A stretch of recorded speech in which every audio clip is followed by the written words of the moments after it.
Hello दोस्तों, कैसे हो आप लोग। आई होप आप भी अच्छे और मजे में होंगे।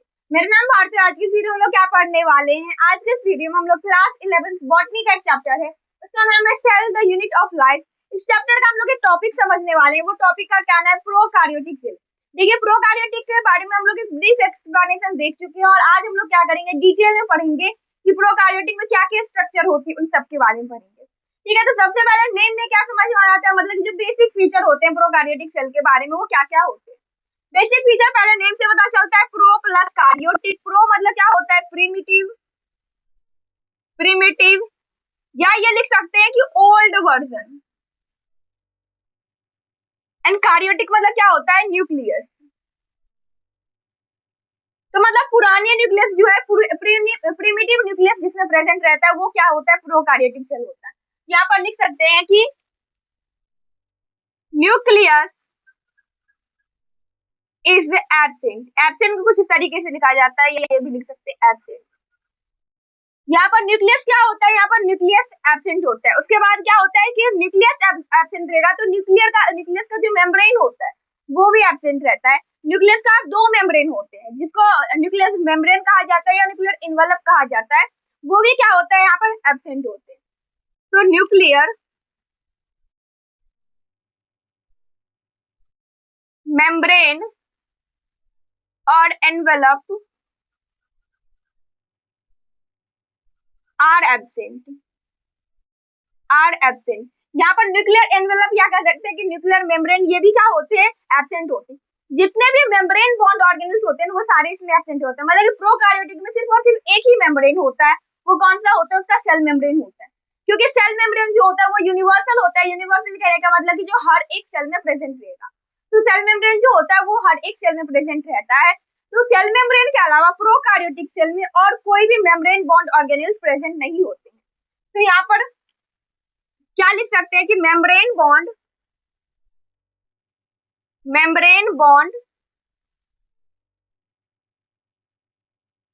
Organelles are absent.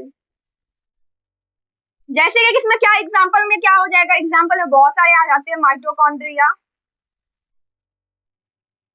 ER endoplasmic reticulum, GA Golgi apparatus. इसके बाद क्या होता है, लाइसोसोम, एटीसी। ये सारे क्या होते हैं, इन सारे पर मेम्ब्रेन होते हैं। किसी पर एक मेम्ब्रेन होता है, किसी पर दो मेम्ब्रेन होता है। मतलब कोई डबल मेम्ब्रेन बॉन्ड होती है, कोई सिंगल मेम्ब्रेन बॉन्ड होती है। जैसे कि endoplasmic reticulum, Golgi apparatus, lysosome या वैक्यूल, ये सब क्या होता है कि उन सबका एक ही मेम्ब्रेन होता है, सिंगल मेम्ब्रेन बॉन्ड होती है। वैसे अगर माइटोकॉन्ड्रिया या क्लोरोप्लास्ट सब की बात किया जाए, इन सब पर क्या होता है कि डबल मेम्ब्रेन होता है। तो कोई भी अगर मेम्ब्रेन बॉन्ड ऑर्गेनल्स रहेगी वो क्या होगा, यहाँ पर एब्सेंट रहेगा। बट यहाँ पर क्या रहता है, एक ही only one organelle is present, only one organelles is present, that is ribosome. Ribosome, because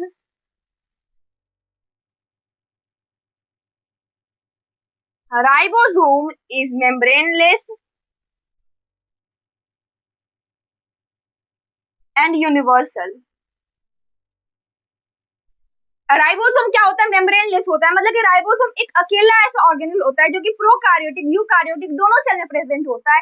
क्यों प्रेजेंट रहता है, क्योंकि उसके ऊपर कोई भी मेम्ब्रेन नहीं रहती है। And it is universal. Universal कहने का मतलब प्रेजेंट इन ऑल सेल्स, चाहे वो प्लांट सेल हो, चाहे वो एनिमल सेल हो, चाहे प्रोकार्योटिक हो, यूकार्योटिक हो, चाहे यूनिसेलुलर ऑर्गेनिज्म के सेल हो या मल्टीसेलुलर ऑर्गेनिज्म के सेल हो, किसी भी सेल, चाहे कोई भी सेल हो, उसमें क्या होता है कि राइबोसोम प्रेजेंट ही रहता है, बिकॉज राइबोसोम इज यूनिवर्सल। इसके अलावा सेल मेम्ब्रेन भी यूनिवर्सल होते हैं एंड साइटोप्लाज्म में क्या होता है, यूनिवर्सल होता है।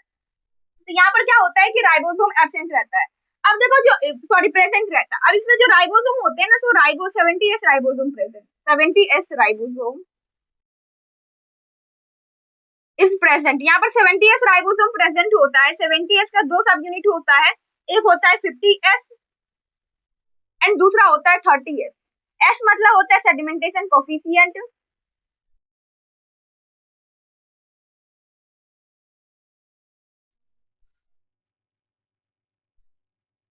और इसका फिर एग्जांपल लेके जाओ। 50s होता है एक 30 ऐसे होता है, ये इसका सब यूनिट होता है। सब यूनिट क्या होता है, तो देखो इस दोनों को ये दोनों ये जो 50s एंड 30s ये क्या दिखाता है, डेंसिटी दिखाता है, ना कि ये मास दिखाता है।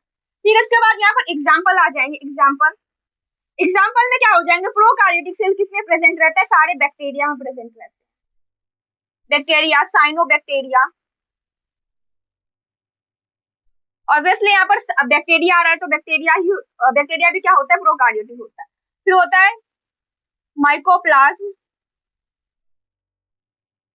PPLOETC।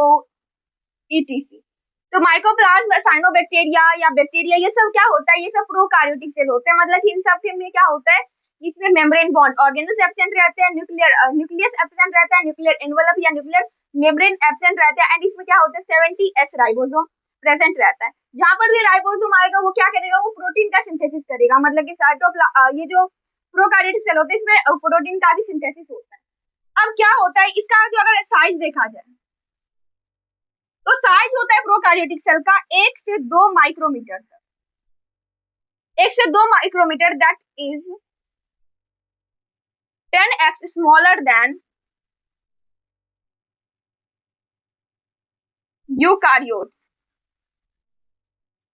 इसमें क्या होता है कि 1 से 2 माइक्रोमीटर का इसका साइज होता है। ठीक है, बट वही अगर यूकारियोटिक सेल की बात किया जाए तो यूकारियोटिक सेल में कितना होता है, यूकारियोटिक सेल में 10 से 20 माइक्रोमीटर तक उसका साइज चला जाता है।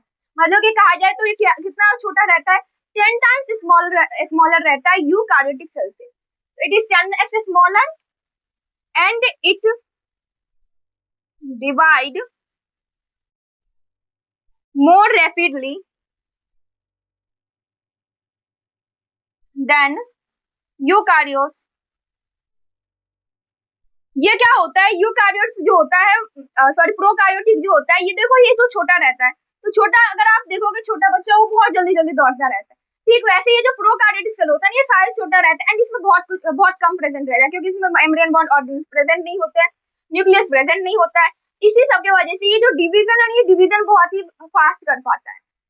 क्योंकि अगर न्यूक्लियस प्रेजेंट रहता तो इसको कार्डियोकाइनेसिस करना पड़ता, फिर उसमें भी अलग अलग फेजेस होते हैं, उन सारी फेजेस से पास करना पड़ता। बट इसमें क्या होता है कि ये होता है प्रोकार्योटिक, तो इसका जो जेनेटिक मटेरियल होता है वो होता है नेकेड। उसके बारे में अभी मैं जस्ट बता दूं। आई होप कि आप लोग यहाँ तक समझ में आ गया होगा। तो अभी तक हम लोग क्या पढ़े, अभी तक हम लोग बस एक जो ब्रीफ एक्सप्लेनेशन था वो देगा, मतलब इसको हम लोग एक पहले के वीडियो में भी कवर कर चुके थे, जो बेसिक डिटेल थे वही देखे। उसमें क्या आता है कि प्रोकार्योटिक नेम से पता चल रहा है प्रीमिटिव या ओल्ड वर्जन न्यूक्लियस होता है, मतलब पुराने न्यूक्लियस जो थे वो इसमें प्रेजेंट रहता है। और क्या होता है, न्यूक्लियस जो होता है, कह सकते हैं कि न्यूक्लियस एब्सेंट रहता है। क्यों, क्योंकि यहाँ पर तो लिखा है कि प्रीमिटिव न्यूक्लियस प्रेजेंट रहते हैं। तो प्रीमिटिव न्यूक्लियस कैसा था कि उसमें न्यूक्लियस नहीं था, वो क्या था, जेनेटिक मटेरियल नेकेड था। तो वहां पर न्यूक्लियस के जगह पर क्या होता है, जेनोमिक डीएनए रहता है। उसके बारे में भी हम लोग आगे पढ़ेंगे। फिर ऑब्वियसली न्यूक्लियस प्रेजेंट नहीं रहेगा तो न्यूक्लियर जो मेम्ब्रेन होती है वो भी इसमें प्रेजेंट नहीं होती है। और इसी के साथ साथ जितने भी मेम्ब्रेन बॉन्ड ऑर्गेनल्स होते हैं वो सारे membrane bound organelles prokaryotic cell में एब्सेंट रहते हैं, जैसे कि mitochondria, endoplasmic reticulum, Golgi apparatus, lysosome, vacuole, ये सब एब्सेंट रहता है। क्यों, क्योंकि इन सब के ऊपर मेम्ब्रेन होती है। किसी के ऊपर एक मेम्ब्रेन होती है तो सिंगल मेम्ब्रेन होता है, किसी के ऊपर डबल मेम्ब्रेन। फिर इसके बाद हम लोग क्या देखे थे, इसके बाद देखे थे कि इसमें सिर्फ एक ऐसा ही ऑर्गेनल है, राइबोसोम एक ऐसा ऑर्गेनल है जो कि प्रोकार्योटिक एंड यूकार्योटिक दोनों सेल में प्रेजेंट रहते हैं। प्रोकार्योटिक में जो राइबोसोम होता है वो 70s राइबोसोम होता है, जिसका सब यूनिट होता है 50S एंड 30S। राइबोसोम इसलिए हर एक सेल में प्रेजेंट रहते हैं, ये यूनिवर्सल होता है क्योंकि इसके ऊपर कोई भी मेम्ब्रेन नहीं होती। इसके अलावा भी कुछ ऐसे ऑर्गेनल्स होते हैं जिसके ऊपर मेम्ब्रेन नहीं होती है, बट वो यूनिवर्सल नहीं होता है। सिर्फ और सिर्फ राइबोसोम मेम्ब्रेन लेस होने के बाद ये क्या होता है, ये यूनिवर्सल होता है। फिर उसके बाद इसका एग्जांपल देखिए, बैक्टीरिया होता है, साइनोबैक्टीरिया, माइकोप्लाज्म, पीपीएलओ, ये सब क्या होता है, एग्जांपल होता है। अब देखो ये जो अगर साइज देखा जाए प्रोकार्योटिक सेल का तो इसका साइज होता है 1 से 2 माइक्रोमीटर तक। और वही अगर लेंथ देखा जाए तो इसका लेंथ कितना होता है, इसका लेंथ होता है 3.5 माइक्रोमीटर। तो यहाँ पर कहीं लिख देते हैं, लेंथ ऑफ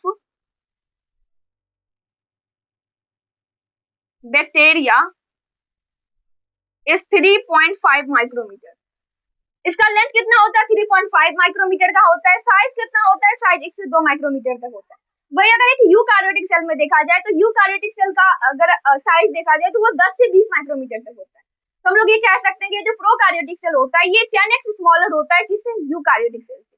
छोटा होने के साथ साथ ये डिवाइड भी बहुत ही रैपिडली कर जाती है, क्योंकि इसमें ज्यादा मेम्ब्रेन बॉन्ड ऑर्गेनेल्स प्रेजेंट नहीं होते, इसमें न्यूक्लियस रहता नहीं है, तो कार्योकाइनेसिस होती नहीं है यहाँ पर। ठीक है, तो ये क्या करता है, बहुत ही जल्दी रैपिडली ये डिवाइड कर लेता है। अब हम लोग देखेंगे एग्जाम्पल के थ्रू कि कौन सा ऐसा सेल है, कौन सा ऐसा बैक्टीरिया है या कौन सा ऐसा ऑर्गेनिज्म है, ऐसा सेल है जो कि प्रोकैरियोटिक सेल में और रैपिडली डिवाइड कर जाती है यूकैरियोटिक सेल से। दोनों को कंपेयर करेंगे। अब देखिए, अब हम लोग एग्जांपल लेते हैं। एग्जांपल में किसका लेंगे, बैक्टीरिया में लेंगे, ई कोली का, एंड उसको कंपेयर करेंगे एनिमल सेल से। एनिमल सेल में किसका, चीक सेल लेंगे, गाल का जो सेल होता है उसको लेंगे। तो सबसे पहले अगर बैक्टीरिया में किसी बैक्टीरिया को लेंगे, या कहा जाए बैक्टीरिया या प्रोकैरियोटिक वर्सेस यूकैरियोटिक का कंपटीशन हो रहा है, कौन बहुत ही जल्दी खुद को डिवाइड कर लेता है, ऑब्वियसली प्रोकैरियोटिक इसमें जीत जाएगा। तो क्या होगा, बैक्टीरिया में कौन सा लेंगे, ई कोली लेते हैं, क्योंकि ई कोली को हम लोग आगे भी बहुत जगह देखेंगे। तो ई कोली को कैसे करके देखेंगे, तो देखो अगर किसी सेल को, किसी भी बैक्टीरिया को लेकर हम लोग को देखना है कि कैसे डिवाइड करता है, या कोई भी सेल लेकर देखेंगे तो उसको कैसे दिखा जाता है। तो सबसे पहले एक कल्चरल प्लेट ली जाती है,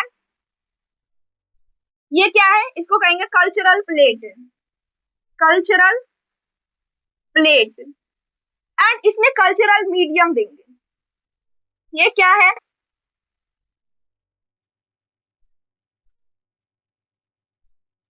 कल्चरल मीडियम। कल्चरल प्लेट में कल्चरल मीडियम दे दिया। अब इसके बाद इसमें किसको बैठाएंगे, उसको बैठाएंगे जिसके ऊपर एक्सपेरिमेंट करना है। कौन आएगा, ई कोली आकर के यहाँ पर बैठ जाएगा, ई कोली आकर के बैठ गया। अब हम लोग इसको क्या कर देंगे, अब इसको छोड़ देंगे हम लोग। फिर ऐसे ही एक सेकेंड प्लेट लेंगे, यहाँ पर भी क्या होगा, कल्चरल प्लेट होगा, फिर कल्चरल मीडियम को रखा जाएगा, एंड देन यहाँ पर एक सेल को रख दिया जाएगा जो कि यूकैरियोटिक सेल है। ये कौन सा है, चीक सेल है, चीक सेल। एंड ये क्या है, ये है ई कोली। कंपटीशन किसके किसके बीच में हो रहा है, तो बैक्टीरिया में ई कोली को लिए है, एंड इधर क्या किसको लिए है, इसको यहाँ पर लिए है चीक सेल को, चीक सेल को, जो कि क्या है, एक यूकैरियोटिक सेल है, यूकैरियोटिक।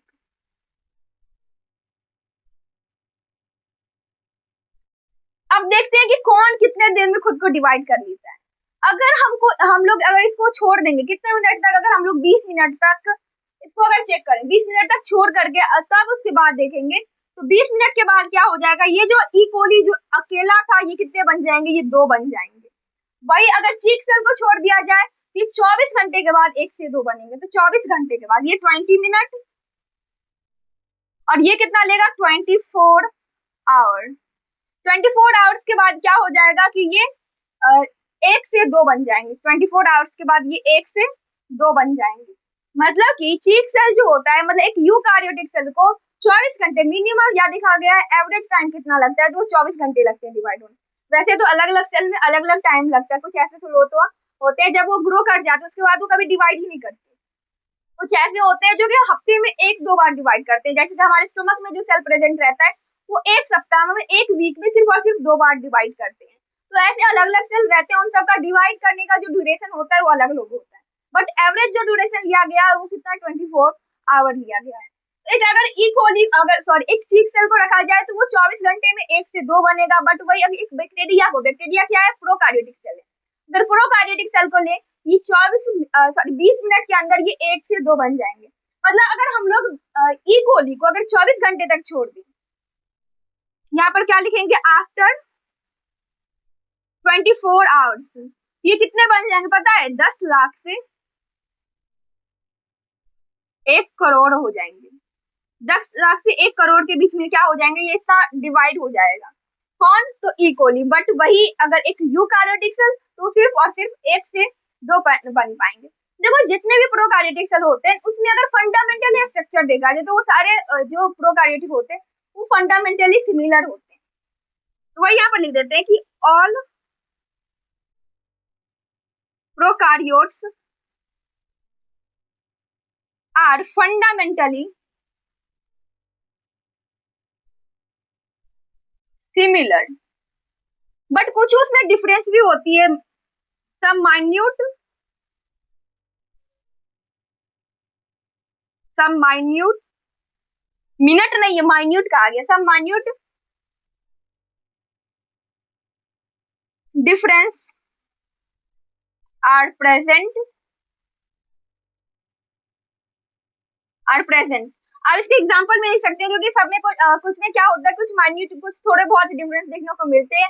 और यहाँ पर कौन आ जाता है, यहाँ पर आ जाता है मीसोसोम, सॉरी माइकोप्लाज्म। यहाँ पर कौन आ जाता है एग्जांपल में, माइकोप्लाज्म। माइकोप्लाज्म माइकोप्लाज्म क्या है, तो mycoplasma is the smallest living cell, जिसका कितना है, जिसका लेंथ 0.3 माइक्रोमीटर है एंड उसका साइज 0.1 माइक्रोमीटर है। ये एक एक्सेप्शन आ जाता है, इसमें आ जाता है इस प्रोकार्योटिक सेल में। इसकी वजह से क्या हो जाता है, हम लोग को ये स्टेटमेंट लिखना पड़ रहा है कि some minute difference are shows in prokaryote, क्योंकि मीसोसोम में क्या होता है, mesosome lack cell wall, lack cell wall, मतलब कि मीसोसोम एक अकेला ऐसा बैक्टीरिया है या प्रोकार्योट है जिसमें क्या होता है, सेल वॉल देखने को नहीं मिलती है। इसका मतलब ये कह सकते हैं कि जो प्रोकार्योट्स होता है उसके फंडामेंटली सिमिलर में कौन आता है, सेल वॉल आता है, जो कि सेल वॉल हर में प्रेजेंट रहता है, बट वो एक में ही एक्सेप्शन आते हैं, वो कौन है, माइकोप्लाज्म में। माइकोप्लाज्म में क्या होता है कि सेल वॉल प्रेजेंट नहीं होता है।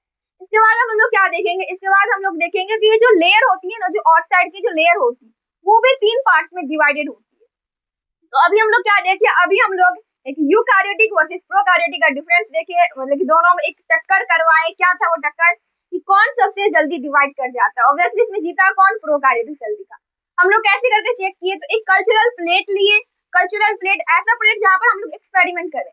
तो कल्चरल प्लेट में क्या लिए, कल्चरल मीडियम डाले। क्या कल्चरल मीडियम मतलब क्या होता है, कि वो खाना जो कि कौन खाएगा, वो सेल खाएगा, वो बैक्टीरिया जो बैक्टीरिया या कोई सेल प्रेजेंट रहेगा तो वो उस खाने को खाएगा और खुद को डिवाइड करेगा। उसमें कल्चरल मीडियम डाले और एक में ई कोली को डाले, सेकंड में चीक सेल को डाले।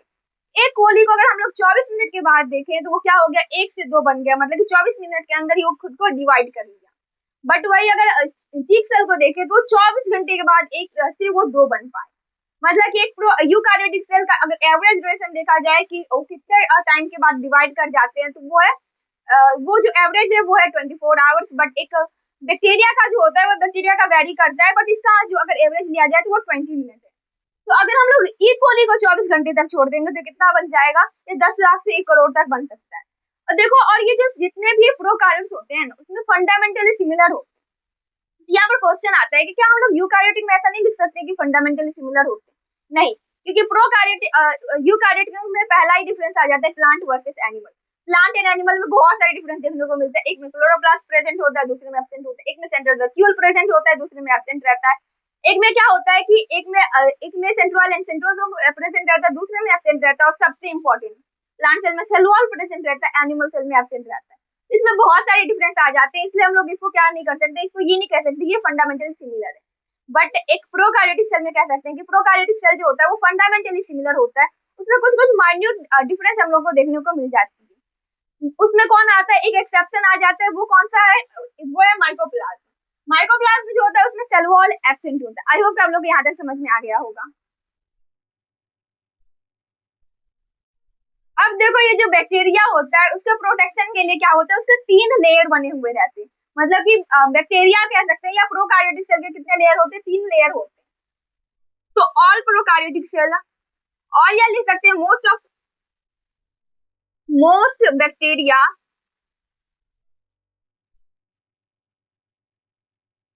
Have cell layer, have cell envelope. वो सेल एनवेलप कितने लेयर को होते हैं, तो वो 3 लेयर के होते हैं, 3 लेयर। वो कौन कौन सा लेयर होता है, तो सबसे पहले एक, अगर हम लोग प्रोकार्योटिक सेल को बनाएं, प्रोकार्योटिक सेल में हम लोग न्यूक्लियस तो बना नहीं सकते, जिसका जेनेटिक मटेरियल जो होता है वो क्या होता है, नेकेड रहता है। फिर क्या होता है कि सबसे पहले इसका एक लेयर आता है, वो होता है सेल मेम्ब्रेन। सेल मेम्ब्रेन के बाद क्या आता है, सेल वॉल आता है। एंड सेल वॉल के बाद एक और मोटा वाला लेयर आता है,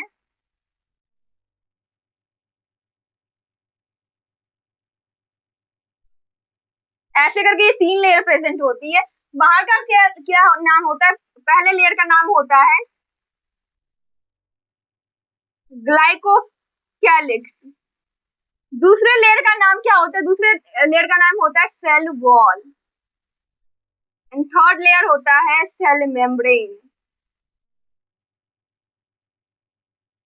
एक होता है ग्लाइकोकैलिक्स, फिर होता है सबसे बाहर कौन होता है? बाहर से अंदर की साइड से देखा जाए तो सबसे बाहर अगर कोई दूसरा बैक्टीरिया चाहे कि वो अटैक करे या कुछ ऐसा फूड पार्टिकल्स जो कि बैक्टीरिया के अंदर आना चाहते हैं तो वो क्या करेगा? सबसे बाहर उसको किस लेयर से टक्कर करना पड़ेगा? ऐसे 3 लेयर बने हुए हैं। सबसे बाहर कौन सा लेयर है? ग्लाइकोकैलिक्स से, तो ग्लाइकोकैलिक्स को क्रॉस करेगा। ग्लाइकोकैलिक्स से क्रॉस करने के बाद उसको कौन मिलेगा? सेल वॉल मिलेगा। और जब वो सेल वॉल को क्रॉस कर जाएगा तो उसके बाद कौन आएगा? Cell membrane. तो ऐसे करके यहाँ पर 3 लेयर क्या होते हैं? 3 लेयर प्रेजेंट होते हैं। पहला कौन होता है? ग्लाइकोकैलिक्स। अब देखो इसके नेम से क्या पता चल रहा है, यहाँ पर देखते हैं glycocalyx, glyco plus calyx. Glyco मतलब होता है शुगर, कैलिक्स का मतलब होता है कोट। मतलब ये कह सकते हैं कि जो बाहर का जो लेयर होता है वो शुगर का एक कोट बना हुआ रहता है। वो शुगर का क्या होता है? कोट बना हुआ रहता है जो उसको क्या करता है? बाहर, सबसे बाहर का लेयर उसको क्या करता है? कवर करता है। और यहाँ पर क्वेश्चन आता है कि सबसे बाहर के इन्वायरमेंट से कौन अटैच रहता है? क्या बाहर के लेयर से ग्लाइकोकैलिक्स अटैच रहता है? यहाँ पर लिख देते हैं। यहाँ पर ये हो गया 1, ये 1 है, ये सेकेंड है एंड ये थर्ड है। ठीक है, बाहर की अगर कहा जाए कि बाहर की इन्वायरमेंट से ऐसे करके अगर 3 लेयर है, इसके बाद अंदर में क्या है? साइटोप्लाज्म है। तो पूछा जाएगा कि बाहर के आउटसाइड के लेयर से, आउटसाइड इन्वायरमेंट से कौन अटैच रहता है? क्या ये ग्लाइकोकैलिक्स रहता है, सेल वॉल रहता है, या सेल मेम्ब्रेन रहता है? ऑब्वियसली सबका एक ही आंसर आएगा, वो हो जाएगा ग्लाइकोकैलिक्स। बट ये गलत है। क्यों? क्योंकि ग्लाइकोकैलिक्स परमिएबल रहता है, मतलब कि ग्लाइकोकैलिक्स के थ्रू कुछ भी पास कर सकता है। फिर क्या होता है? फिर उसके बाद सेल वॉल आता है, सेल वॉल के थ्रू भी कुछ भी पास कर सकता है। देन आता है सेल मेम्ब्रेन। इसको भी हम लोग डिटेल में पढ़ेंगे सेल मेम्ब्रेन के बारे में। सेल मेम्ब्रेन क्या होता है? सेलेक्टिवली परमिएबल रहता है। सेलेक्टिवली परमिएबल कहने का मतलब कि सेल मेम्ब्रेन से क्या हो सकता है? सेल मेम्ब्रेन से कुछ सिर्फ और सिर्फ सेलेक्टेड मटेरियल पास हो सकता है।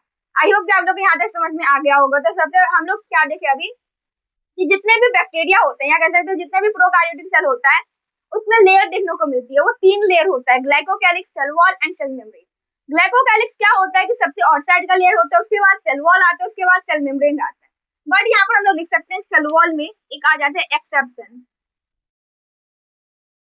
एक्सेप्शन कौन आता है? माइकोप्लाज्म एक्सेप्शन आ जाता है किसमें? सेल वॉल में, क्योंकि माइकोप्लाज्म में क्या होता है? सेल वॉल प्रेजेंट नहीं रहता है। तो ऑब्वियसली ये ग्लाइकोकैलिक्स में उसमें प्रेजेंट नहीं रहता है। बट यहाँ पर एक्सेप्शन जो बुक में दिया गया है वो यही है कि माइकोप्लाज्म में सेल वॉल प्रेजेंट नहीं होता है। आई होप कि आप लोगों को यहाँ तक समझ में आ गया होगा।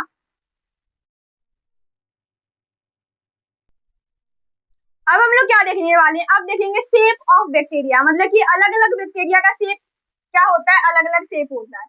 अगर बैक्टीरिया का शेप देखें, इसमें कौन कौन आता है? इसमें सबसे पहले आता है, टोटल 4 शेप के होते हैं। सबसे पहले आता है कोकस, देन सेकेंड आता है विब्रियो, थर्ड क्या होता है? कोकस, विब्रियो, फिर क्या होता है? बैसिलस, एंड लास्ट होता है एस्पिर एस्पिरिलम। कोकस, विब्रियो, बैसिलस, एस्पिरिलम, ये 4 तरीके के क्या होता है? बैक्टीरिया का शेप होता है। सबसे पहले ये जो कोकस होता है इसका शेप कैसा होता है? ये राउंड होती है, राउंड। ये जो विब्रियो होता है, विब्रियो का कैसा शेप होता है? इसका कॉमा जैसा होता है, कॉमा। अभी हम लोग डायग्राम भी बनाएंगे, डायग्राम साथ में बना लेते हैं। ऑब्वियसली राउंड है तो राउंड रहेगी। विब्रियो कैसा होता है? कॉमा के जैसा होता है, मतलब कुछ ऐसे। फिर इसको ऐसे कलर कर दो, बिना कलर का ही अच्छा लग रहा है। तो ऐसा कुछ होता है विब्रियो, एंड ऐसा राउंड होता है कोकस। देन आता है बैसिलस। बैसिलस कैसा होता है? Rod like. इसका अगर शेप देखा जाए तो क्या होता है? Rod like, rod like. वो हनुमान जी का गद्दा होता है ना, वैसा ही होता है।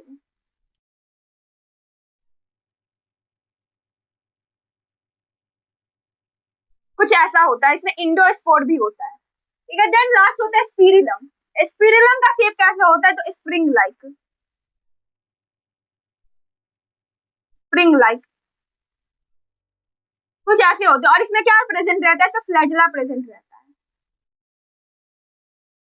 ठीक है, तो पहला आ गया कि कोकस, विब्रियो, बैसिलस, स्पिरिलम। कोकस का शेप कैसा होता है, वो राउंड होता है।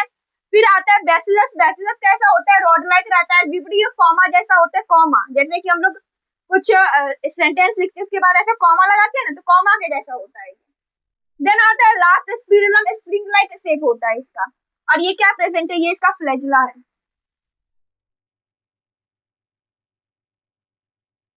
अब देखो ये जो बैसिलस है, बैसिलस इसमें ये क्या प्रेजेंट है, ये इंडोस्पोर,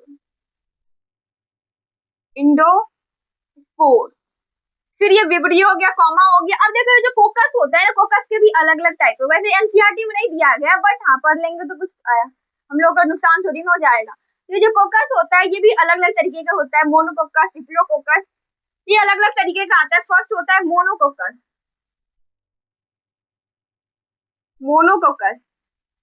सेकेंड होता है डिप्लोकोकस।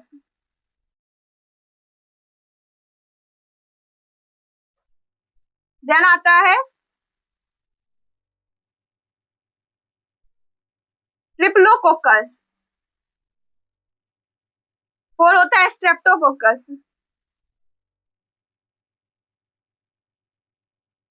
एंड लास्ट होता है स्टेफाई लोकोकस। इतने सारे होते हैं। अब देखो क्या क्या डिफरेंस है। मोनो मतलब होता है वन, डिप्लो मतलब होता है दो, ट्रिप्लो मतलब होता है तीन। मतलब कि यहाँ तक समझ में आ गया। मोनोकोकस का अगर डायग्राम बनाए तो कुछ ऐसा एक रहता है। डिप्लोकोकस का बनाए तो ऐसा ही रहेगा बेटा, ये क्या रहेगा, ये दो रहेगा। ट्रिप्लोकोकस का बनाए तो ऐसे करके ये तीन प्रेजेंट रहेंगे। अगर स्ट्रेप्टोकोकस का बनाए तो ऐसे करके ये चार प्रेजेंट रहेंगे। स्टेफाइलोकोकस में क्या होता है कि ये ऐसे ऐसे करके ये चेन जैसा होता है, और ये आगे की तरफ ऐसे भी चलते रहेंगे एंड ऐसे करके ये नीचे चलते रहेंगे, और ये पूरा ऐसे चेन बना हुआ रहता है। तो क्या है, स्टेफाइलोकोकस। आई होप कि आप लोगों को कोकस के बारे में समझ में आ गया होगा। तो कोकस कैसा होता है, इसका शेप राउंड होता है। और राउंड होने के बाद क्या होता है कि इसके चार या कितने होते हैं, पांच इसके टाइप्स होते हैं। पहला होता है मोनोकोकस, मतलब कि जहाँ पर सिर्फ एक ही बैक्टीरिया प्रेजेंट रहता है या एक ही कोकस प्रेजेंट रहता है। सेकेंड होता है डिप्लोकोकस, जहाँ पर दो बैक्टीरिया प्रेजेंट रहता है। ट्रिप्लोकोकस में तीन प्रेजेंट रहता है। स्टेप्टोकोकस में चार प्रेजेंट रहता है। एंड स्टेफाइलोकोकस में क्या होता है, पूरा चेन बना हुआ रहता है। ये आगे करके ये भी आगे इधर बढ़ती जाती है, ये भी आगे इधर बढ़ती जाती है। इसका मतलब ये सिर्फ ऐसा ही नहीं होता, यहाँ पर भी प्रेजेंट रहता है, ऐसे ऐसे करके ये पूरे भरे हुए रहते हैं। ठीक है, तो ये चेन आगे की तरफ ये चली जाती रहती है। आई होप कि आप लोगों को कोकस के बारे में समझ में आ गया होगा। अब हम लोग किसके बारे में देखेंगे, विब्रियो के बारे में देखेंगे। तो देखो विब्रियो में कॉमा लिखा है। देखो ये जो स्ट्रेप्टोकोकस है ना, एक लास्ट बचा हुआ कि स्ट्रेप्टोकोकस जो है ना, ये क्या कॉज करता है, कॉज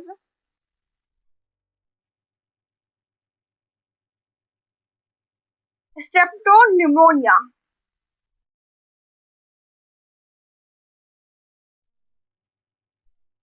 निमोनिया कॉज करता है। ठीक है, स्ट्रेप्टोकोकस जो होता है वो क्या कॉज करता है, निमोनिया कॉज करता है। देन आता है विब्रियो, कॉमा, और इसमें सिर्फ ज्यादा कुछ दिया नहीं गया। इसमें क्या बताया गया कि इसका बस एक एग्जाम्पल दिया गया है। वो क्या होता है कि विब्रियो कॉलरा, कॉलरा ये क्या कॉज करता है, कॉलरा को कॉज करता है। देन आता है बैसिलस। बैसिलस वर्ड से क्या समझ में आता है, लैक्टोबैसिलस, जो कि मिल्क को कर्ड में कन्वर्ट कर देता है, वो क्या होता है, बैसिलस। ये जो इंडोस्पोर होता है ये होता है रेसिस्टेंस, एंटीबायोटिक रेसिस्टेंस। ये कैसा होता है, एंटीबायोटिक रेसिस्टेंस होता है। मतलब एंटीबायोटिक रेसिस्टेंस मतलब क्या हुआ कि जैसे लोगों की कभी अनफेवरेबल कंडीशन रहता है, तो उस टाइम में ये क्या करता है, ये जो इंडोस्पोर रहता है वो अपने बैक्टीरिया को, वो अपने बैक्टीरिया को क्या करते हैं, प्रोटेक्ट करके रखता है। और इसका अगर एग्जाम्पल पूछ लिया जाए तो इसके एग्जाम्पल तो सबसे आसान है। इसके एग्जाम्पल क्या आ जाएंगे, लैक्टोबैसिलस।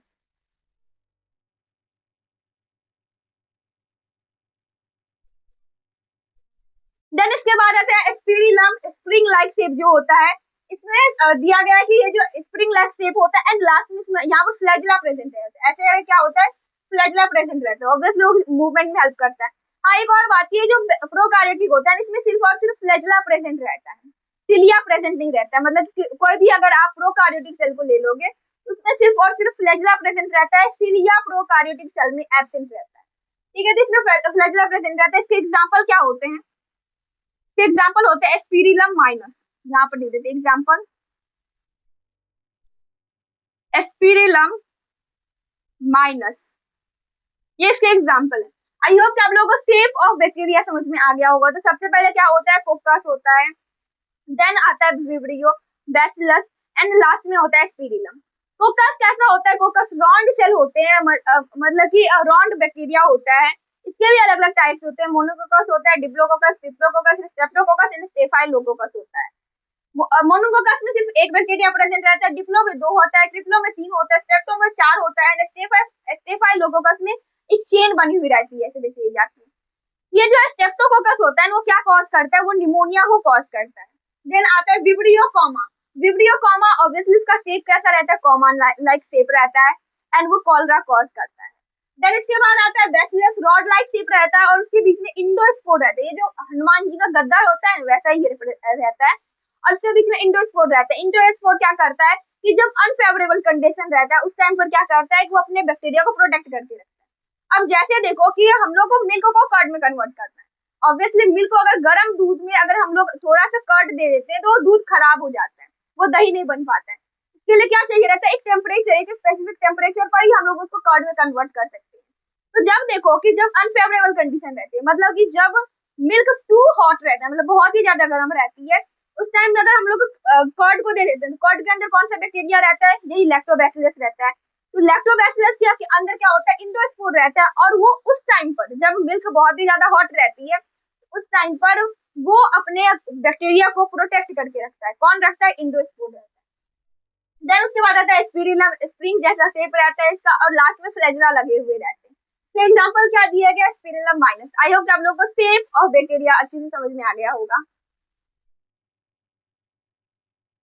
अब हम लोग क्या करेंगे? अब हम लोग बैक्टीरिया का डायग्राम देखेंगे कि बैक्टीरिया या प्रोकार्योटिक सेल का डायग्राम कैसा होता है, उसमें क्या क्या चीजें प्रेजेंट रहता है। तो सबसे पहले क्या आ जाएगा? सबसे पहले इसके बाहर का एक लेयर जो कि क्या हो जाएगा, ये क्या हो गया? ये सेल वॉल हो गया, cell wall of prokaryotic cell, जो कि हाँ जानते हैं कि ये सिर्फ ये एब्सेंट रहता है। किसमें एब्सेंट रहता है? ये सिर्फ और सिर्फ एब्सेंट रहता है माइकोप्लाज्म में। देन इसके बाद अंदर में क्या आ जाता है? सेल मेम्ब्रेन आ जाता है। बट इसके सेल मेम्ब्रेन में क्या होता है कि बहुत सारे स्ट्रक्चर देखने को मिलते हैं। उससे पहले यहाँ पर क्या आता है? कुछ ऐसे करके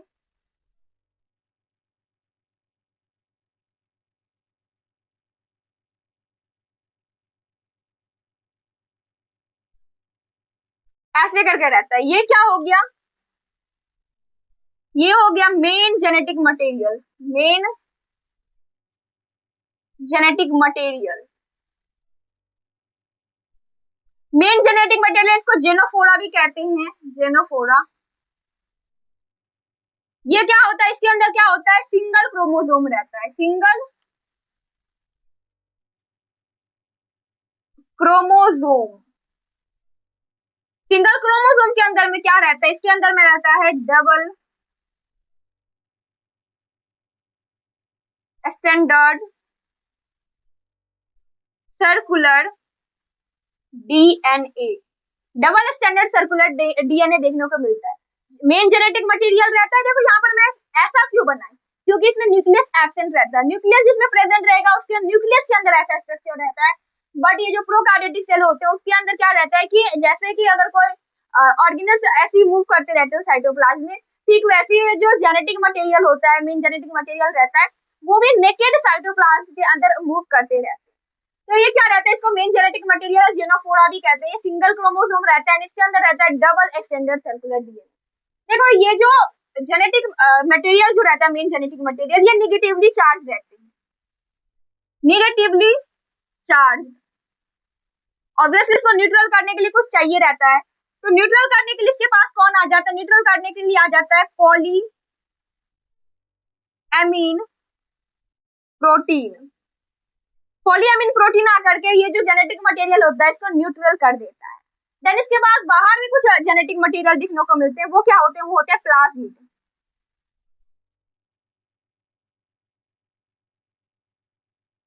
ऐसे करके ये क्या हो गया, ये हो गया प्लाज्मिड।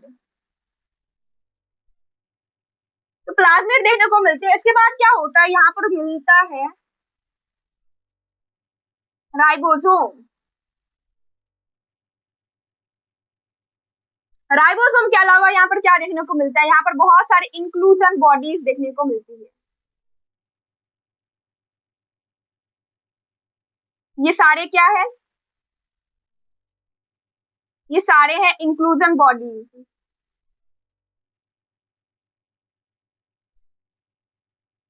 अभी मैं इन सबका फंक्शन बताऊंगी कि क्या क्या फंक्शन होता है। देन इसके बाद इसका जो सेल मेम्ब्रेन होता है वो फोल्ड हो जाते हैं एंड बहुत सारे स्ट्रक्चर बनाते हैं। इसमें सबसे पहले क्या आता है, ट्यूब्यूल आता है, देन वेसिकल आता है, देन इसके बाद क्या आता है, लेमुले आती है।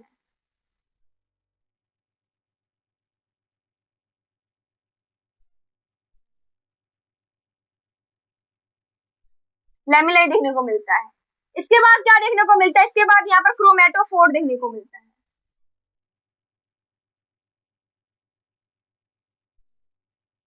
क्रोमेटोफोर पर क्या प्रेजेंट रहता है, पिगमेंट प्रेजेंट रहता है।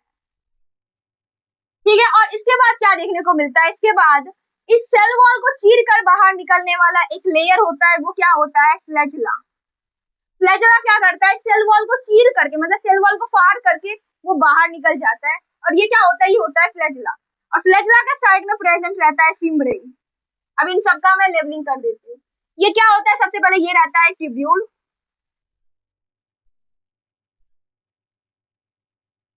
वेसिकल,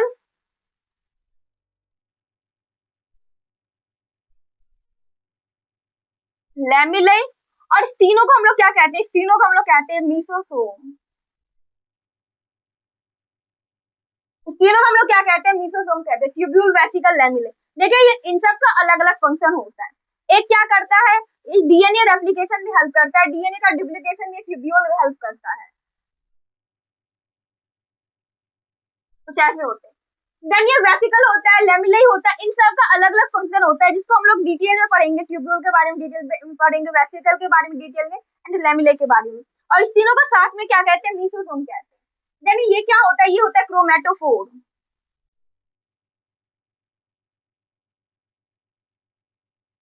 क्रोमेटोफोर होता है। क्रोमेटो मतलब होता है कलर, फोर मतलब होता है डंडा। डंडा मतलब ये कलर का डंडा लेकर, मतलब डंडा एक ऐसा डंडा जिस पर पूरा कलर प्रेजेंट है। कलर प्रेजेंट करने का मतलब क्या हुआ कि इसके पास पिगमेंट प्रेजेंट रहता है, कंटेन पिगमेंट। पिगमेंट प्रेजेंट रहता है, क्योंकि देखो ये जो प्रोकार्योटिक सेल होता है, इसमें क्लोरोप्लास्ट तो होता नहीं है जिसके ऊपर प्रेजेंट, जिसके ऊपर क्या रहेगा कि पिगमेंट रहेगा। तो अगर इसको क्या करना है, फोटोसिंथेसिस करना है, तो उसके लिए यहाँ पर क्रोमेटोफोर रहता है जो कि पिगमेंट लिया रहता है, और इट हेल्प इन फोटोसिंथेसिस। इसके अंदर क्लोरोफिल होता है, और क्लोरोफिल किसमें हेल्प करता है, क्लोरोफिल हेल्प करता है फोटोसिंथेसिस में। देन ये जो है, ये क्या है, फ्लैजुला। और फ्लैजुला जो प्रोकार्योटिक फ्लैजुला होता है वो फ्लैजुलिन प्रोटीन से बना हुआ रहता है। देन इसके बाद ये होता है फिम्ब्रे। फिम्ब्रे क्या होता है, एक ब्रिस्टल लाइक स्ट्रक्चर होते हैं, ब्रिस्टल लाइक, या ये लिख सकते हैं hair like. Hair like structure होते हैं। तो ये पूरा कंप्लीट डायग्राम हो गया एक प्रोकार्योटिक सेल का। अब देखो इंक्लूजन बॉडीज का काम क्या होता है, तो इंक्लूजन बॉडीज को हम लोग क्या कह सकते हैं, वैक्यूल। एक वैक्यूल कह सकते हैं। देखो ये मैं अलग अलग बनाई हूँ, क्यों, क्योंकि देखो ये अलग अलग चीजें स्टोर करता है। इसमें क्या होता है, ये जो प्रोकार्योटिक सेल होता है इसमें वैक्यूल तो प्रेजेंट नहीं होता है, क्यों, क्योंकि वैक्यूल तो मेम्ब्रेन बॉन्ड होती है। बट प्रोकार्योटिक सेल में भी अगर कोई वेस्ट मटेरियल हुआ, अगर कोई एक्स्ट्रा मटेरियल हुआ, तो उसको स्टोर करने के लिए कुछ तो चाहिए रहता है, जिसके पास इंक्लूजन बॉडीज रहती है, वो अलग अलग होती है। एक क्या करता है, एक पिगमेंट को स्टोर करता है, एक क्या करता है, ग्लूकोजन कार्बोहाइड्रेट को स्टोर करता है। तो अलग अलग प्रेजेंट रहते हैं, वो अलग अलग चीजों को स्टोर करता है। इसके बारे में भी हम लोग डिटेल में पढ़ेंगे। एक फॉस्फेट ग्रैन्यूल होता है, साइनो ग्रैन्यूल होता है, ग्रैन्यूल के बारे में हम लोग डिटेल में पढ़ेंगे। ठीक है, उसके बाद फिम्ब्रे होता है, जिससे अलग स्ट्रक्चर होता है, इसके बारे में डिटेल में पढ़ेंगे। फ्लैजुला प्रेजेंट रहता है, कहीं भी अगर फ्लैजुला रहेगा तो किस चीज में हेल्प करेगा, लोकोमोशन एंड मूवमेंट में, या कह सकते हैं कि किसी फूड पार्टिकल्स को पकड़ने में हेल्प करता है। ठीक है, और क्या होता है कि ये जो फ्लैजला होता है ना, ये देखो इसके बाहर क्या होता है कि सेल वॉल प्रेजेंट रहता है। ये क्या है, ये है सेल वॉल एंड ये है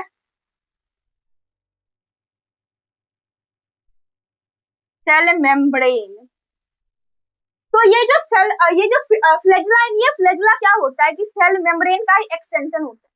सेल मेम्ब्रेन एक्सटेंड कर जाता है और वो क्या करता है, वो साइटोप्लाज्म, तो साइटोप्लाज्मिक सेल वॉल जो होता है वो हार्ड स्ट्रक्चर होता है, रिजिड स्ट्रक्चर होता है, तो उसको वो चीर करके बाहर निकल जाता है। ठीक है, तो जो फ्लैजला होता है वो सेल मेम्ब्रेन का ही एक्सटेंशन होता है। इसके अलावा ये जो ट्यूब्यूल, वेसिकल, लैमेलाe है, ये सब भी क्या है कि ये सब भी सेल मेम्ब्रेन का ही बना हुआ है। सेल मेम्ब्रेन इनफोल्ड, अंदर के साइड फोल्ड होकर के ये सारे स्ट्रक्चर बनाते हैं, जो कि क्या कहते हैं, मेसोसोम कहते हैं। ठीक है, एक क्या करता है, ये जो वेसिकल होता है ये power house of the prokaryotic cell, ये प्रोकार्योटिक सेल का पावर हाउस होता है। ठीक है, तो और ये जो ट्यूब्यूल होता है ये क्या करता है कि डीएनए, अब ये क्या करेगा, इसको भी हम लोग डिटेल में पढ़ेंगे वैसे तो।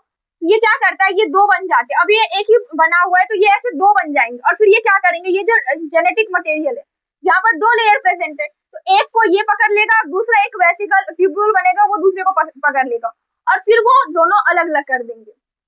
तो उससे क्या होता है कि वो सेल डिवीजन, मतलब कह सकते हैं कि ट्यूब्यूल सेल डिवीजन में हेल्प करता है। ठीक है, उसके बाद क्या आते हैं क्रोमेटोफोर, जिसके पास कलर रहता है, वो क्या करता है, वो फोटोसिंथेसिस में हेल्प करता है साइनोबैक्टीरिया में। और फिर क्या होता है कि मेन जेनेटिक मटेरियल क्या होता है, जिसको जेनोफोरा भी कहते हैं, इसमें सिंगल क्रोमोसोम रहता है, डबल स्टैंडर्ड सर्कुलर डीएनए रहता है। और ये क्या होता है, ये जो जेनेटिक मटेरियल होता है ये क्या होता है, निगेटिवली चार्ज रहता है, और इसको न्यूट्रल करने के लिए पॉलीएमीन प्रोटीन का जरूरत पड़ता है। अब देखो मेन जेनेटिक मटेरियल के बाहर में भी कुछ जेनेटिक मटेरियल होते हैं, जो कि क्या होता है, प्लाज्मिड होता है, और जिसको जीन टैक्सी भी कहते हैं। या इसमें इसके अंदर क्या होता है, फेनोटाइपिक कैरेक्टर रहते हैं। फेनोटाइपिक कैरेक्टर मतलब जैसे देखो कि अगर मुझे, या ये कह सकते हैं कि ये एंटीबायोटिक रेसिस्टेंस भी होता है, मतलब कि अगर कोई ऑर्गेनिज्म आ गया, कोई दूसरा ऑर्गेनिज्म ये आ गया और ये इस पर अटैक कर देगा, ऑब्वियसली इसको हो सकता है कि इसको खत्म कर दे या इसको अपने कंट्रोल में ले ले। इसके बाद ये प्लाज्मिड जो रहता है, प्लाज्मिड ना इसका जो लेयर है, सेल मेम्ब्रेन का जो लेयर है, क्योंकि सेल मेम्ब्रेन ही सिलेक्टिवली परमिएबल होता है, तो सेल मेम्ब्रेन को क्या कर देगा, रिजिड बना देगा, उसको लॉक कर लेगा। लॉक करने की वजह से क्या होता है कि जो जो आउटसाइड या फॉरेन मटेरियल रहता है उसको अंदर आने ही नहीं देता है वो।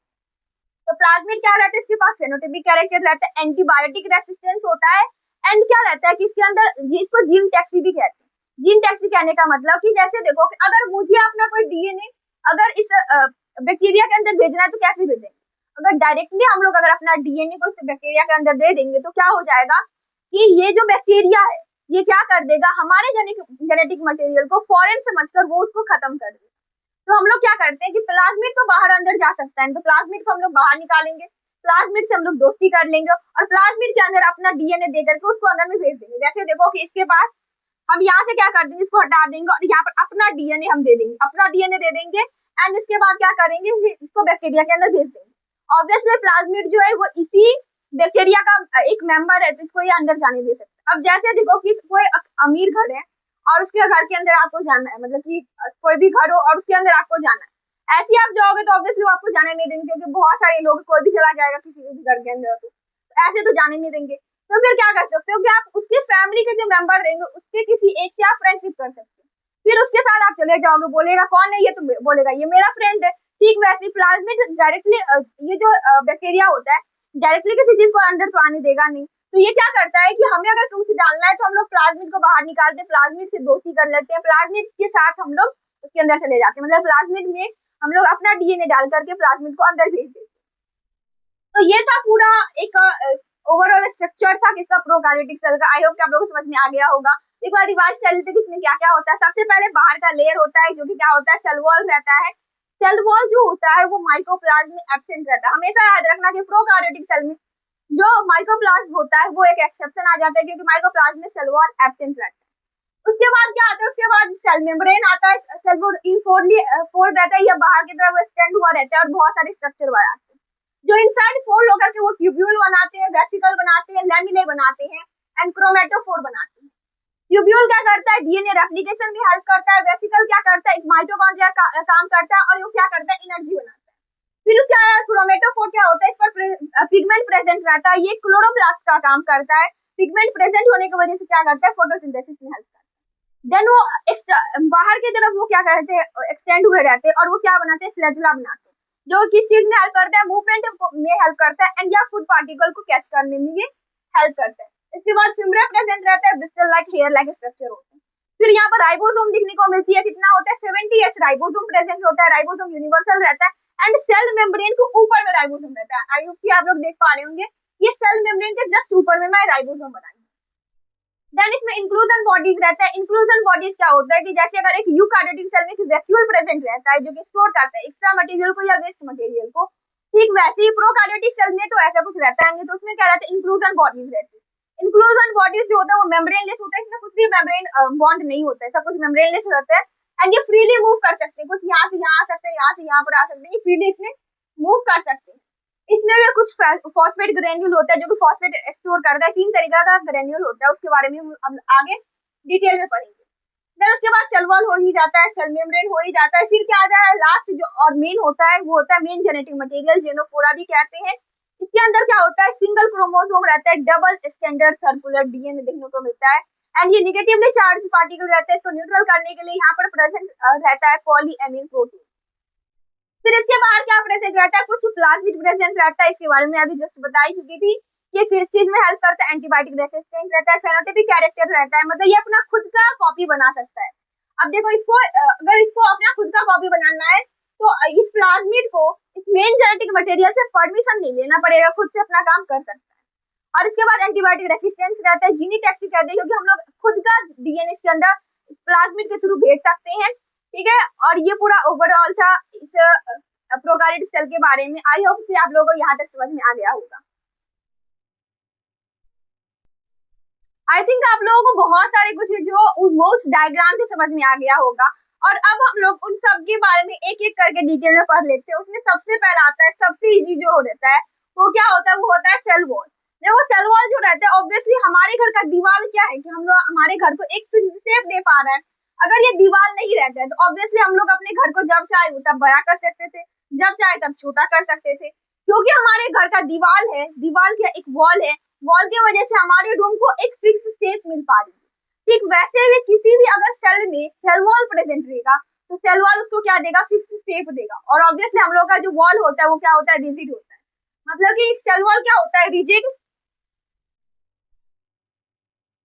Rigid and give a fix shape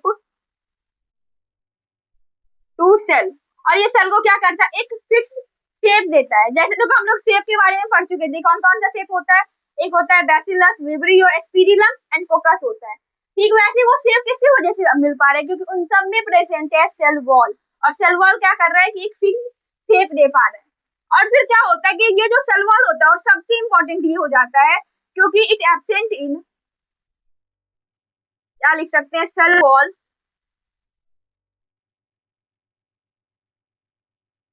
absent in mycoplasma. Mycoplasma में क्या होता है, माइकोप्लाज्म में सेल वॉल एब्सेंट रहता है एंड ये सबसे ज्यादा इंपॉर्टेंट हो जाता है, क्योंकि ये क्या है, एक एक्सेप्शन है और एक्सेप्शन ही सबसे ज्यादा पूछा जाता है एग्जाम में। ठीक है, इसके बाद क्या आता है, इसके बाद दो तरीके के बैक्टीरिया आते हैं। एक होता है यू बैक्टीरिया, यू बैक्टीरिया होता है एक, एंड सेकेंड होता है आरके बैक्टीरिया, आरके बैक्टीरिया। अब देखो यू बैक्टीरिया और आर्के बैक्टीरिया में क्या फर्क है, ऑब्वियसली यहाँ पर मैं सेल वॉल के बारे में पढ़ा पा रही हूँ। इसका मतलब ये हुआ कि यू बैक्टीरिया और आर्के बैक्टीरिया में जो डिफरेंस होगा वो किस बेसिस पर होगा, किस सेल वॉल के बेसिस पर होगा। तो यू बैक्टीरिया के सेल वॉल जो होते हैं, तो cell wall is made up of peptidoglycan. ये पेप्टिडोग्लाइकोन से बना हुआ रहता है एंड पेप्टिडोग्लाइकोन को हम लोग क्या कहते हैं, म्यूरिन भी कहते हैं, म्यूरिन। तो ये जो यू बैक्टीरिया होता है इसका जो cell wall is made up of peptidoglycan या जिसे म्यूरिन खाता है, यू बैक्टीरिया। एंड इसका आर्के बैक्टीरिया जो होता है, आर्के बैक्टीरिया का जो सेल वॉल होता है, तो cell wall is made up of pseudomurine. pseudomurine से बना हुआ रहता है। आर्के बैक्टीरिया में क्या होता है, आर्के बैक्टीरिया का जो सेल वॉल रहता है वो किससे बना रहता है, स्यूडोम्यूरिन से बना रहता है। एंड यू बैक्टीरिया का जो सेल वॉल रहता है वो किससे बना रहता है, पेप्टिडोग्लाइकोन से बना हुआ रहता है, या जिसको हम लोग म्यूरिन कहते हैं। तो पहला हो गया सेल वॉल। सेल वॉल के बाद अंदर क्या आता है, सेल वॉल के अंदर सब आएगा सेल मेम्ब्रेन। इसके बारे में तो कुछ लिखना ही नहीं है, क्या होता है, ये यूनिवर्सल होती है, universal and flexible.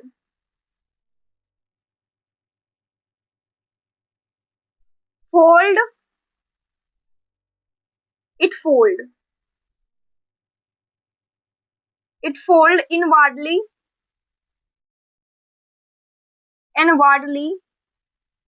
or extend outside to form many structure।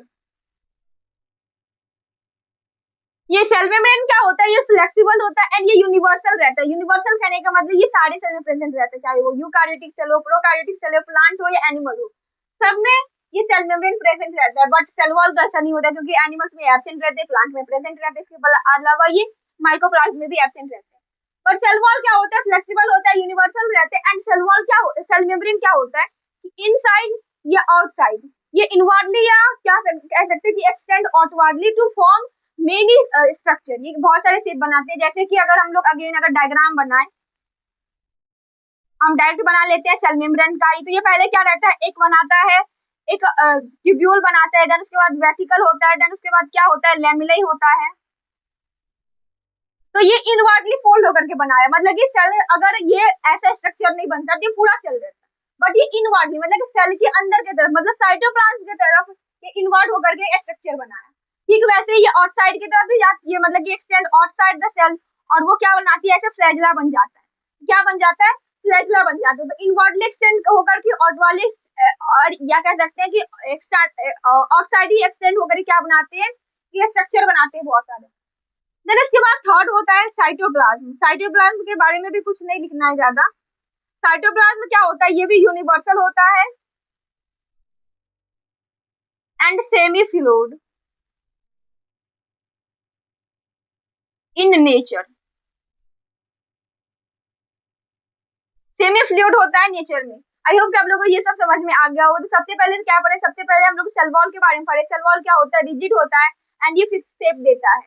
माइक्रोप्लाज्म में सेल वॉल एब्सेंट रहता है, एंड अगर कहा जाए तो वैसे तो यूकार्योटिक सेल में आ जाएगा कि यूकार्योटिक सेल में, एनिमल्स में भी सेल वॉल एब्सेंट रहता है। देन उसके फिर जो यू बैक्टीरिया होता है, यू बैक्टीरिया का जो सेल वॉल होता है, वो यू बैक्टीरिया का सेल वॉल पेप्टिडोग्लाइकॉन से या म्यूरिन से बना हुआ रहता है। देन नेक्स्ट आता है आर्के बैक्टीरिया। आर्के बैक्टीरिया का जो सेल वॉल रहता है वो किससे बना हुआ रहता है, वो बना हुआ रहता है स्यूडोम्यूरिन से। फिर नेक्स्ट आता है सेल मेम्ब्रेन। सेल मेम्ब्रेन जो होता है वो फ्लेक्सिबल होता है, एंड सेल मेम्ब्रेन क्या होता है, यूनिवर्सल रहता है। ये इनवर्डली की तरफ फोल्ड रहती है, एंड इनवर्डली फोल्ड होकर के क्या बनाती है, ट्यूब्यूल वेसिकल लेमिले बनाती है, एंड आउटसाइडली फोल्ड होकर के ये क्या बनाती है, ये एक्सटेंड आउटसाइडली एंड टू फॉर्म क्या बनाती है, बाहर निकल करके ये बनाती है फ्लैजला। ठीक है, फ्लैजला और ये जो ट्यूब्यूल वेसिकल लेमिले है, ये सब क्या है कि ये सब सेल मेम्ब्रेन का ही स्ट्रक्चर है, जो कि इनवर्डली एंड आउटसाइडली फोल्ड होकर के स्ट्रक्चर बनाता है। देन उसके बाद आता है साइटोप्लाज्म। साइटोप्लाज्म क्या होता है, यूनिवर्सल रहता है and semi fluid in nature. Universal कहने का मतलब कि ये हर एक सेल में प्रेजेंट रहेगा, चाहे वो प्लांट सेल हो, एनिमल सेल हो, प्रोकार्योटिक हो या यूकार्योटिक हो, सब में क्या होता है कि साइटोप्लाज्म प्रेजेंट होता है। एंड ये semi fluid in nature, semi fluid in nature होता है। और इसके साथ साथ क्या होता है, it is main area of cellular activity, मतलब जितने भी सेलुलर एक्टिविटीज होते हैं वो कहाँ पर होते हैं, वो साइटोप्लाज्म में ही रहते हैं। एंड जितने भी मेटाबॉलिक रिएक्शन होते हैं वो सारे मेटाबॉलिक रिएक्शन भी साइटोप्लाज्म में ही होते हैं। और इसके बाद क्या होता है कि साइटोप्लाज्म ही एक ऐसा होता है जो कि सेल को, पूरे सेल को लिविंग स्टेट में रखता है। साइटोप्लाज्म के वजह से क्या हो पाता है कि ऑर्गेनिल्स मूव कर पाते हैं विद इन सेल। और फिर इसके बाद क्या होता है कि जो साइटोप्लाज्म होता है, it occupy volume of the cell. I hope कि आप लोग को यहाँ तक सब कुछ समझ में आ गया होगा। अब नेक्स्ट क्या आता है, नेक्स्ट आता है न्यूक्लियाइड, या जिसको क्या कहते हैं, जिसको कहते हैं मेन जेनेटिक मटेरियल। यहाँ पर क्या रहता है, मेन जेनेटिक मटेरियल रहता है, main genetic material. Main genetic material होता है, तो यहाँ पर यही हो गया एक की genetic material, material is present. यहाँ पर क्या होता है, जेनेटिक मटेरियल प्रेजेंट रहता है, न्यूक्लियर एनवेलप एब्सेंट रहता है। तो न्यूक्लियर एनवेलप इज एब्सेंट। यहाँ पर क्या होता है, न्यूक्लियर एनवेलप एब्सेंट रहता है। मेन जेनेटिक मटेरियल यहाँ पर होता है, न्यूक्लियर एनवेलप जो होता है वो क्या होता है, एब्सेंट होता है। इसके बाद क्या होता है, single chromosomal, single chromosomal, single chromosome होता है, एंड डबल स्टैंडर्ड,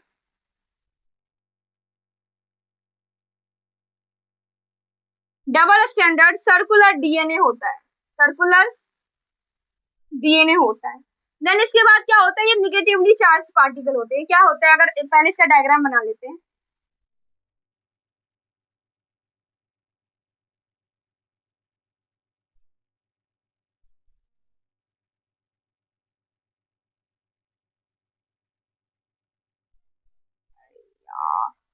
ऐसा कुछ रहता है, जैसा भी बना ऐसा ही रहता है, ठीक है। उसके बाद क्या होता है कि ये निगेटिवली चार्ज होते हैं, ये क्या होते हैं, निगेटिवली चार्ज, निगेटिवली चार्ज, क्योंकि यहाँ पर प्रेजेंट रहता है PO4-3, तो ये क्या हो गया, ये निगेटिवली चार्ज हो जाते हैं। और ऑब्वियसली इसको न्यूट्रल करने के लिए कुछ तो चाहिए रहता है, तो न्यूट्रल करने के लिए यहाँ पर प्रेजेंट रहता है एक प्रोटीन। ये क्या है, ये प्रोटीन है, ये क्या है, प्रोटीन। कौन सा प्रोटीन है, तो ये होता है पॉली एमीन प्रोटीन। यहाँ पर कौन सा प्रोटीन प्रेजेंट रहता है, तो पॉली एमीन प्रोटीन प्रेजेंट रहता है, जो कि क्या रहता है कि NO3+। तो ये क्या कर देता है, ये क्या कर देता है, ये कर देता है न्यूट्रल। आई होप कि हम लोग को यहाँ तक समझ में आ गया होगा। तो सबसे पहले हम लोग क्या पढ़े, न्यूक्लियाइड को, या जिसको क्या कहते हैं, मेन जेनेटिक मटेरियल कहते हैं। एंड एक और नाम लिख सकते हैं, ऑल्सो कॉल्ड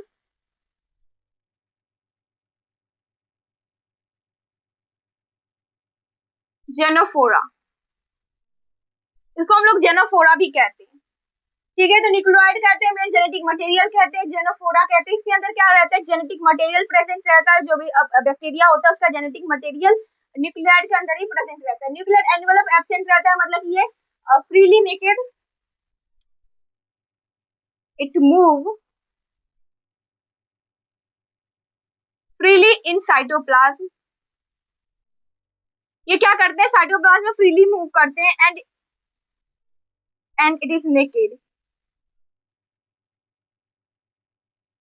नेकेड कहने का मतलब इसके ऊपर कोई भी मेम्ब्रेन वगैरह प्रेजेंट नहीं रहता है। फिर इसके बाद इसके अंदर सिंगल क्रोमोसोम रहता है, एक ही क्रोमोसोम रहता है, और सिंगल क्रोमोसोम के अंदर क्या होता है, double standard circular DNA present रहता है। फिर ये निगेटिवली होती है, यहाँ पर PO4-3 प्रेजेंट रहता है, और इसको न्यूट्रल करने के लिए यहाँ पर पॉलीअमीन प्रोटीन प्रेजेंट रहता है। फिर क्या होता है, इसको हम लोग जेनोफोरा भी कहते हैं। एंड ये क्या करता है, ये साइटोप्लाज्म में फ्रीली लाई करता है, एंड ये नेकेड रहता है। क्यों नेकेड रहता है, क्योंकि इसके बाहर कोई भी ऐसे करके, इसके बाहर कोई भी इस तरीके से जो मेम्ब्रेन होता है वो प्रेजेंट नहीं होता है। आई होप कि आप लोग को न्यूक्लियाइड या main genetic material of prokaryote समझ में आ गया होगा। अब हम लोग आज के इस वीडियो का लास्ट टॉपिक पढ़ने वाले, उसका क्या नाम है, उसका नाम है क्रोमेटोफोर। देखिए नेम से क्या पता चलता है, नेम से पता चलता है कि क्रोमेटो मतलब क्या होता है, कलर होता है। यहाँ पर क्रोमेटो का मतलब क्या होता है, कलर। फोर मतलब होता है डंडा, यहाँ पर मैं हिंदी में डंडा लिखी हूँ। तो डंडा क्या होता है, जैसे ये देखो क्रोमेटोफोर है, तो ये क्या होता है, एक डंडा के जैसा होता है, और जिस पर पिगमेंट प्रेजेंट रहता है, जिस पर कलर प्रेजेंट रहता है।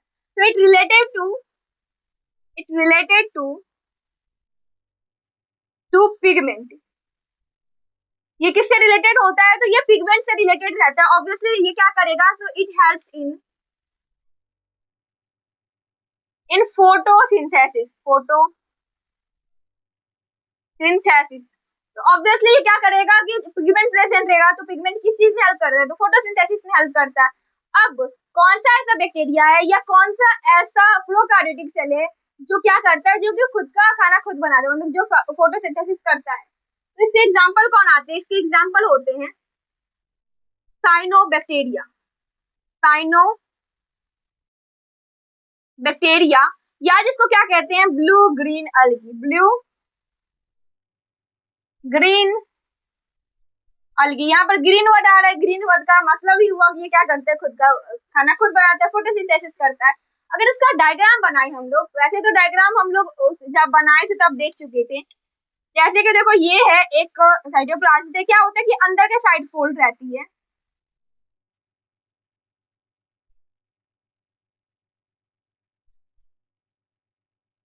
अंदर के साइड फोल्ड रहती है, और क्या होता है कि यहाँ पर पिगमेंट प्रेजेंट रहता है। Fold,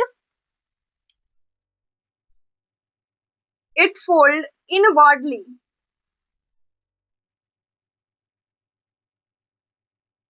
it fold inwardly in cytoplasm, in cytoplasm. ये क्या होता है इनवर्डली फोल्ड रहता है, मतलब कि साइटोप्लाज्म की तरफ, सेल के अंदर की तरफ क्या रहता है कि ये फोल्ड रहता है, और क्या करता है कि, और इसके ऊपर क्या रहता है कि ये पिगमेंट प्रेजेंट रहता है that help in photosynthesis. I hope कि आप लोगों को क्रोमेटोफोर भी समझ में आ गया होगा। नेम से क्या पता चलता है, क्रोमेटो कलर फोर डंडा, मतलब कि related to pigment, it helps in photosynthesis. Obviously अब उसी बैक्टीरिया में प्रेजेंट रहेगा जो कि फोटोसिंथेसिस में हेल्प करता होगा, या जो अपना खाना खुद से बनाता होगा by the process of photosynthesis. तो ऐसा एक ही होता है, साइनोबैक्टीरिया ब्लू ग्रीन अलगी होता है, और इसमें क्या होता है कि सेल मेम्ब्रेन का ही एक स्ट्रक्चर होता है that fold inwardly to form this structure. I hope कि आप लोग यहाँ तक समझ में आ गया होगा, और इसी के साथ हमारा वीडियो होता है खत्म। अगर ये वीडियो आप लोग यूजफुल रहा होगा तो प्लीज वीडियो कर दीजिएगा एक लाइक, और हमारे चैनल को सब्सक्राइब। Thanks for watching.